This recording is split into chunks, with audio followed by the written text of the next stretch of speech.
Hello, everyone. Good evening, Boston. This is WCB. You're listening to the underground sound of Boston radio. Welcome to the second episode of the FrameCast. Introducing Marcus Joseph, the creator of the Three Step Program, an exciting new TV show. It's an original independent student production.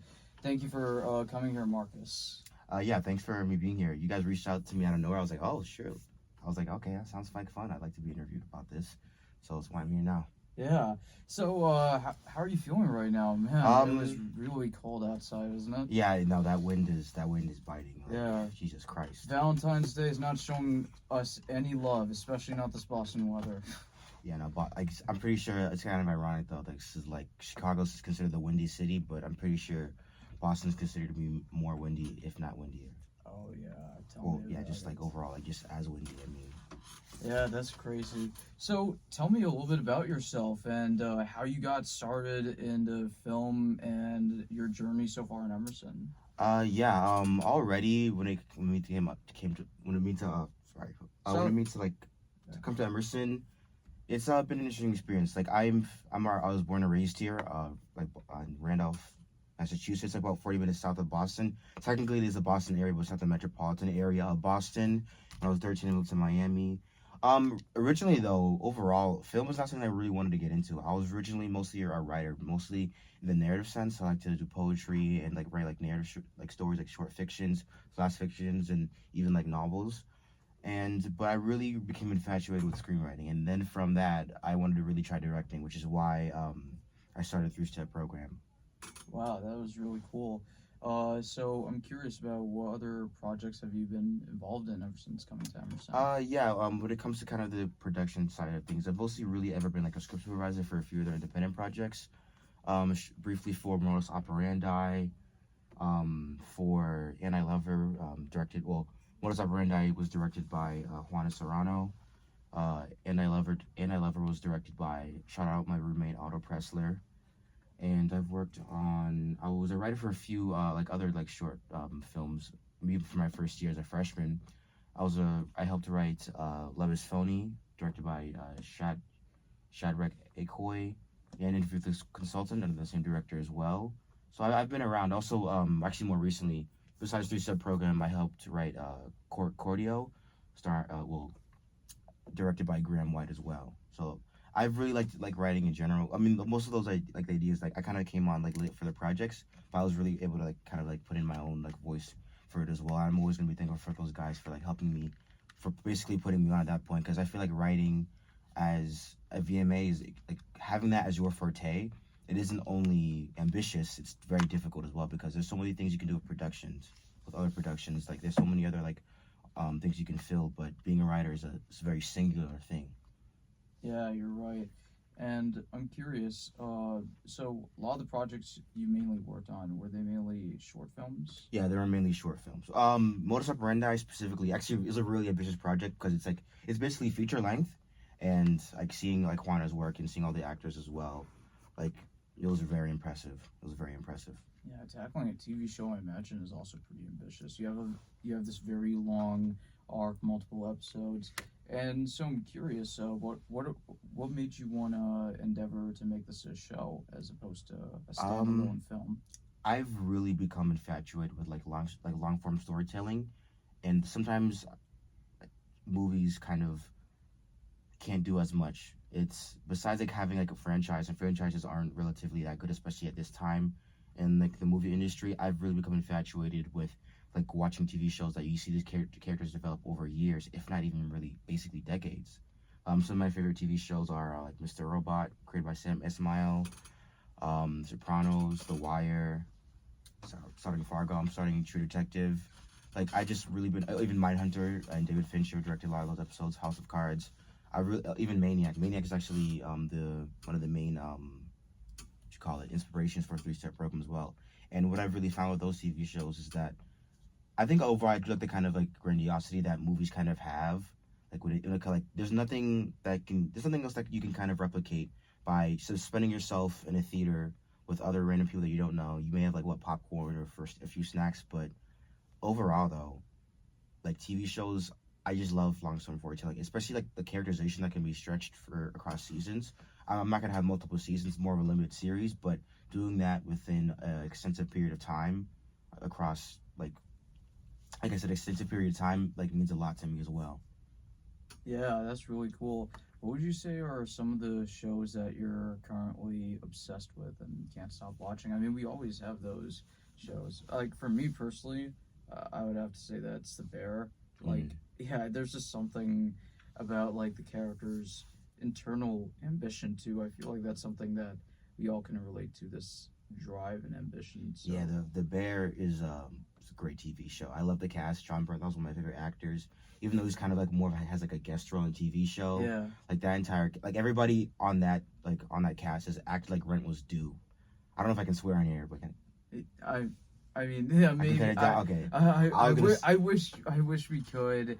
Well, I'll pardon yeah. my French, but yeah, like everyone acted like rent was due on that TV show. And the characterization, just such a claustrophobic space, and then even in a space that isn't really that healthy as a workplace, like a kitchen. I know friends that are like line cooks. I'm telling you, like the hospitality industry, especially for that part, it's never healthy. Oh yeah. And then seeing that is just like, oof, damn. Yeah. It's a lot. I know, like especially like during the first season, I noticed that like, you know, you really get the intensity of it whenever Carmi. You notice this, like Carmi, like whenever things are getting intense, Carmi's always getting cuts, and I like that as a writing choice too because it shows that like. You know, there's some bruise to it. Yeah, this ambition is hurting him too. Yeah, he's putting effort into it, but it's also something that's taking a toll on him mentally. Yeah, and it's just like how the arguments go. They feel so real. These characters don't speak perfectly. They have their own faults. Like Richie's one of those characters to where even when people like hated him, I still kind of liked him as a character because I can kind of get it. He kind of encapsulated that point of like, it's like that guy. You ever see like those like stereotypical like. There's like those old dudes, and like we have like those cop TV shows, like I'm just like a few days away from retirement, or like it's like just one more. Richie's a character always say like one more week of this stuff, and then I'm done. Pretty much, he's always on the edge. He's always busting Carmi's balls. So we can say that. I can say that. Okay. Yeah. At least we can say balls. Yeah, I'm like okay. Yeah, at least we can say that. Yeah. Well, the TV shows I've really like kind of been enjoying though. I mean. I haven't really watched too much recently, but I just started True Detective, and I really love that TV show. Like it's just how it just is. It's just I don't even know how to describe it. Like they just like I don't know. I didn't really finish the first episode, but I was really like excited with it. I love like Matthew McConaughey as an actor and Woody Harrelson as well. Oh yeah. I just hope to see where it goes. Yeah, it's amazing, and I think like the third season has Mahershala Ali. I'm really excited to see that. Yeah, very underrated. Yeah, dude, Mahershala Ali is so amazing. It's a shame that Marvel hasn't like utilized that. They've been like stalling on this Blade movie forever. Yeah, I mean, if it never happens, I'm not even gonna be like too sad about it, because I feel like Wesley Snipes has already done what he's done. Yeah, like it's a good franchise, but it's just like dude, yeah. I mean, like I was watching this trailer for this movie that Ryan Coogler was doing, Sinners, and I thought, oh my God, Marvel, that's the perfect Blade movie. That's a Blade movie right there. Yeah. Vampires in the South. Oh my God, it looks really cool. I'm telling you. Yeah. But more on the 3-step program. I'm curious if you could tell me a little bit about what it's about. I read like the log line, but I was wondering if you could go a little bit deeper into the more general basis of the story. Yeah, of course. What I really liked about the TV show, like how I really in the first episode, I feel like everybody's kind of a main character in their own right. But overall, to kind of speak on what it's about well, not only just the boxer like Malcolm, who's like drug addicted, but also I really introduced another character to that show as well, named Penelope, who's a intern at a attorney's office. About how like kind of two different people with uniquely different backgrounds, they kind of enter this like mysterious, like unregulated, like dark program, like. I almost call like a CIA like black site or like MK Ultra in a certain kind of way, where like they're kind of put through like extensive like measures to kind of cure them of their addiction. And addiction is it's very hard to kind of write about it to a certain extent. There's so many different facets you can go with it, but as a person who's kind of seen friends and family go through it, what I found even in people across just not even only identities or orientations like that, but when it comes to kind of even classes, even whether you're rich or poor, or like kind of in between, no matter what, addiction is always seen as your fault, as it's your fault. Like especially how America has had its like complicated relationship with like certain peoples that have been at the mercy of like drug addled like Yeah. communities, specifically like the 90s and the 80s. America kind of takes these people, not only makes caricatures of them, they think it's their fault. They don't treat addiction as a disease. They treat it as just another vice that's just along with crime. And though there, of course, there's a correlation there. I really wanted to write this series because I just found that to be really fascinating, and I feel like writing for me isn't only things that I'm really infatuated with or kind of like solving a puzzle. I really started to enjoy editing. It's my kind of way of screaming into the world, and like kind of what I overall wanted to kind of describe in my first episode is that like it's more than that. I think overall things have become a little bit more progressive, especially like this community, the community that's kind of here at Emerson of we can have a nuance to that. But I feel like addiction isn't really a topic that's discussed a lot Yeah. at all, really. Especially because like there's so much. Yeah, it's like you said. There's just so much of a blame game around it, and and it's complicated because on one hand, yes, like we should hold like people responsible, but on the other hand, like if you continue to blame them, that also feeds into the cycle, isn't it? Because Yeah. if you demonize them and tell people that, oh, you're just a criminal, they're gonna on some level they're gonna believe that, Yeah, like internalize it's that. the kind of similar thing with prisons. If you kind of keep somebody in secluded background, you tell them they're not going to be anything, they're not going to be anything. I went to the Emerson Prison Initiative where they talked about like I spoke to people. It was like more of like a seminar thing where like, these incarcerated peoples who joined the Emerson Prison Initiative got educated through the program while still in prison and are out now. And the guy really struck on me. He didn't talk about um addiction, of course, but I think there's a large correlation between incarceration and drug use, but how like it's overall seen and shunned upon, and recidivism rates, which refers to like former convicts like exiting like jail and then entering back in.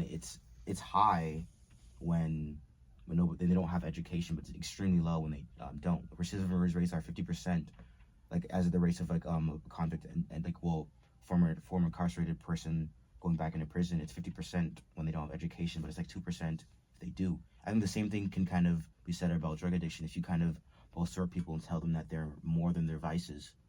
And I really though, I think another key thing that I have to really worry about when talking about this, I do think pain is a very infatuating thing to certain audiences. I mean, and it's kind of hard for me to kind of write something that feels like it comes from me, but I don't want people to like kind of look at this series to see like another story like that's like by like a black person, see like kind of their black plight. I mean, I didn't grow up like too well off when I moved to Miami. I was like homeless for my first year there, and then I kind of me and my mom were able to like work and then kind of get to where we are now. But it's hard to kind of. I'm really thinking that like say this. I don't know even really how I'm gonna fully put this into circuits as well. I'm gonna pitch this to kind of like other things as well, but I'm really kind of scared on the other point. I know I'm kind of like ranting, but I'm really scared about like how my art is overall gonna be seen. Is it gonna be seen as like a specific story that's black, or just gonna be like kind of just me? And those things aren't mutually exclusive as well. I think within like white media, there's kind of an infatuation with the black pain, but I'm just trying like not to kind of lean into that too much. Yeah, because like this is gonna sound pretty weird, but I saw this really funny video about how like oftentimes in popular culture, like the most fetishized stories are, uh, and whenever they are about people of color, they're usually about them suffering. Mm-hmm. And when it got me, and what you said about black pain, it got me to really think about how how it is important to tell these stories, but at the same time to not feed into the narrative. And I thought that what you brought up was so interesting about the Emerson prison program, and the fact that there are these programs out there to provide people with opportunity. But I'm curious about like what your experience like when you visited uh, them. Like, how is gaining access to those programs like for them? generally? Is it easy? Is it difficult? Well, for them, actually, it was like extremely difficult for them because out of all of those like people that were incarcerated, I think that's like it went out. The application went out to 200 people. I think only they mentioned like 20 people got in, and that's like already exclusive as well. Like, and but they talked about over about how like talking. Actually, also first off, I actually went there for a class. I didn't like have to go there, but I'm so actually so glad I went. It kind of gave me like a lot of like inspiration and kind of like it was also got like heartfelt towards the end because one of the I think his name was Kevin, one of the guys in the prison Emerson Prison Initiative, he mentioned that it kind of made them feel like people, and that kind of I got a little bit like teary eyed because I can understand where he's coming from. Like I've had like kind of friends and like family who's kind of been incarcerated, and they, even then when they come back, they never really come back the same, and they always kind of have this kind of like walk around them to where like you can tell something happened to them, and they aren't the same person anymore. They kind of lose some of their light, or in certain ways, they just don't feel. They still feel trapped. Yeah, you're right. Like And the people cage often, lasts a long time even after they exited. yeah, So people don't often think about that, like, uh, about what people do after they get out. You know, people are, like, that's what kind of like frustrates me about our culture so much. We're very much a punishment-based society rather than a forgiveness-based society, and I think that that definitely has its consequences. But I think we can, I think it's important with shows and movies like these to raise awareness about it. I'm curious, what are some major themes or messages that you hope people get out of it, and what are some things you hope to avoid, like with your first episode?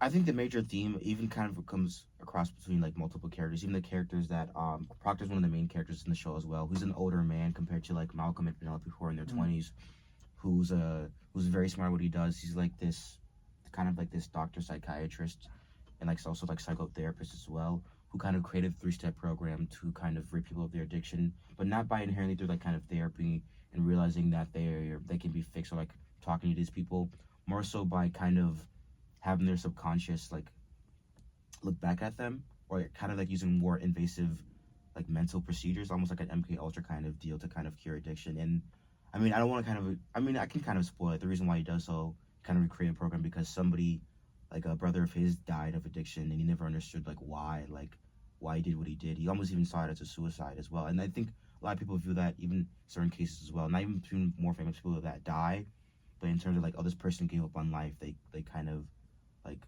gave into their addiction as well. That's kind of Proctor's one of my favorite characters in the TV show because he just doesn't get it, and I think Proctor is a character that can kind of like that we can kind of understand. Well, we get to know him more throughout the series that you kind of understand like why he's doing it, but it's kind of like something like he's like you understand like he understands like this is wrong, but the way he's going about it is all wrong as well. Yeah, you're right, and I I hope think that answered your question well. yeah, and that it's that theme of like intergenerational trauma in a sense. He's and yeah, I think that's really cool. I think that's something that definitely separates in a lot of ways from a lot of other stories. And what I find is that they tend to be very one-dimensional, where they focus on oh, just a bad guy that you have to defeat, and boom, every single issue that the character has prior to solve. No, with Proctor, you have something very interesting. You have a characters who, yeah, is complicated, but has internalized their trauma in a way that's causing harm, active harm. To the people, to himself, to And his yeah, loved ones, and even to like the kind of even to Penelope and Malcolm, who are the kind of like I guess the test subjects to the kind of program that he's trying to do as well. One of even the main antagonists is a person who's like a former patient of Proctor, but things like he changed her mind like in a literal and figurative way, but didn't do so right. So like that kind of becomes another problem as well. I do kind of like feel like that it's an allegory. What I'm kind of going for is an allegory of like what happens when the ethics of like healthcare or like just kind of certain medical procedures are kind of just waned on. So yeah, that's a whole other thing as well. But I think the other thing, well, actually, we're really trying to hopefully avoid is, of course, the cliches within certain characters. But even then, though, not all characters have been. Some characters have been really easier to write than others. Even in my own, like, I even have my own biases about like when certain people kind of go through that kind of like tunnel of drug addiction. Specifically with Penelope. Penelope's a character who, on paper, seemingly has a good life. She's a young intern at a attorney's office. She's getting paid for it. She has her own apartment at the age of like 20. But she kind of not only has her own addictions, she's kind of surrounded by people with that. And even like with the extended research that I've done, actually from like the writers who like helped me like kind of sat down through the project and be like, Marcus, you should fix this, that, and the third. A notion that I kind of discovered is that even like did research on is that when you are even if a partner of yours goes through addiction, you kind of get sick with them. Of course, like not inherently. Even if the person you don't even have to really use, like, but you kind of get sick with them, and that kind of really intrigued me, and I wanted to focus on Penelope's character for that as well.